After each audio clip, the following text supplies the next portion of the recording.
न्याय की उम्मीद नहीं की है। उन लोगों ने भी भाजपा के पूर्व विधायक, भाजपा के प्रधान के बेटे, भाजपा के कार्यकर्ता, तीनों मामलों में इन्वॉल्व थे। उसके बाद कोरोना हुआ। कोरोना के समय जहां से रिपोर्ट आई, वहां से वही रिपोर्ट आई कि जनता दस से परेशान है, सरकार मदद के बजाय आक्रमण हो गई है। जो भी सुविधाएं थी, तो कहता था कि मेरे पास सुविधा नहीं है, मेरे पास ऑक्सीजन नहीं है, कोई अस्पताल नहीं है, ऑक्सीजन खत्म हो रहा है, तो सरकार उन पर आक्रमण कर रही थी। उनको न्याय की उम्मीद नहीं थी, उनको ये उम्मीद नहीं थी कि ये सरकार संकट के समय उनकी मदद करेगी। उसके बाद हाथरस का हादसा हुआ, जिसमें आप सबने देखा कि सरकार ने अपराधियों पर आक्रमण नहीं किया, सरकार ने अपराधियों को नहीं रोका, सरकार ने परिवार के सदस्यों को अपनी बेटी को चिता जलाने से रोका। उनको ले भी नहीं गया था, पुलिस प्रशासन ने चिता जला दी। उस परिवार ने भी मुझे कहा कि हमको न्याय चाहिए, लेकिन न्याय की हम उम्मीद नहीं रख सकते। आज लखीमपुर खीरी में जो हुआ, पिछले हफ्ते से हम देख रहे हैं, इस देश के गृह राज्य मंत्री के बेटे ने अपनी गाड़ी के नीचे, अपनी जीप के नीचे 6 किसानों को निर्ममता से कुचल दिया। और सब परिवार, 6 के 6 परिवार ये कहते हैं कि हमें पैसे नहीं चाहिए, हमें मुआवजा नहीं चाहिए, हमें न्याय चाहिए। लेकिन हमें न्याय दिलाने वाला इस सरकार में हमें नहीं दिख रहा है। आपने देखा कि सरकार पूरी तरह से उस मंत्री और उस मंत्री के बेटे की बचत में लगी रही। पुलिस और प्रशासन विपक्ष के नेताओं को रोकने में लगी थी। जब मैंने आपने बचाने की कोशिश की, तब हर सड़क में पुलिस थी, मुझे रोकने की कोशिश की, तमाम पुलिस की घेरे में नाकाबंदियां थी।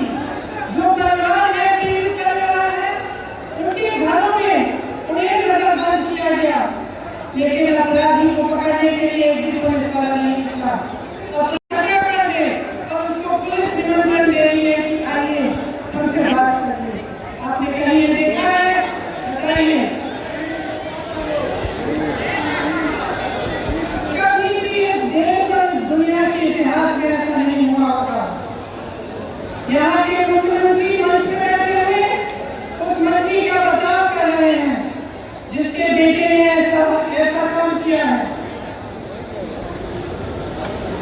जो प्रधानमंत्री लखनऊ आ सकते थे प्रदर्शन को देखने के लिए, उत्तर प्रदेश में प्रदर्शन को देखने के लिए, आजादी के प्रदर्शन को देखने के लिए, वो 2 घंटे की दूरी पर लखीमपुर के लिए नहीं जा सकते थे। उन किसानों के हाथ पकड़ने के लिए, उनके आंसू पोंछने के लिए। ये आजादी किससे ली? जिस आजादी का महोत्सव मना रहे हैं, अमृत उत्सव मना रहे हैं, ये आजादी हमें किससे दी है? ये आजादी हमें किसानों ने दी है, किसान के बेटे ने दी है। इस देश को किसान ने सीखा है, किसान का बेटा हमारी सीमाओं पर खड़ा है। आज भी ये किसान के बेटे हैं जो हमारी सुरक्षा कर रहे हैं, हमारी सीमाओं के देश की आजादी को निर्माण कर रहे हैं। ये देश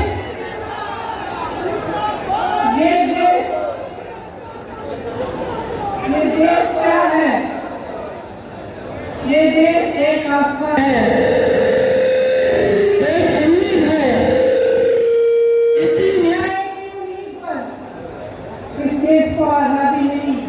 जब महात्मा गांधी जी आजादी की लड़ाई लड़ने के लिए गए, तो उनके दिल में ये था कि मेरी जनता को, मेरे लोगों को, मेरे देश के किसानों, दलितों, मेरे देश की महिलाओं को, देश के गरीबों को न्याय न्याय पर हमारा संविधान आधारित है, लेकिन इस देश में न्याय की उम्मीद सब छोड़ चुके हैं।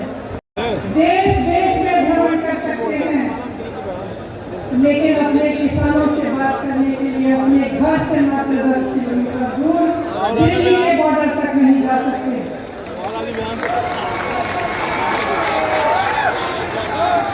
अपने आप को गंगा पुत्र कहने वाले हमारे प्रधानमंत्री ने गंगा मैया के आशीर्वाद से खेतों में फसल लहराने वाले करोड़ों गंगा पुत्रों का अपमान किया है। उनकी पूरी आमदनी, उनकी खेती, उनके फसल अपने प्रतिनिधियों को देने की साजिश की है। क्या वो जानते हैं कि आपके प्रदेश में किसान कितनी समस्याओं से जूझ रहा है? क्या वो जानते हैं कि आवारा पशु की कितनी बड़ी समस्या है यहाँ? क्या रात को आपकी सड़कों में उन्होंने चल के देखा है कि हर किलोमीटर, हर आधे किलोमीटर पे आवारा पशु बैठे हुए हैं? मैंने देखा है, मैंने देखा है।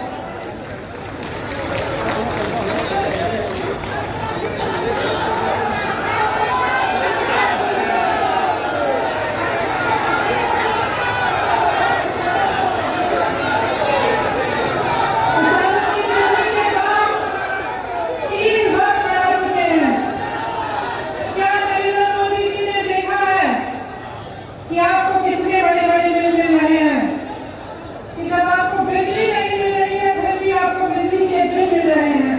क्या प्रधानमंत्री जी ने देखा है, कुछ कहा है इसके बारे में? प्रदेश का हर परिवार त्रस्त है, दुखी है।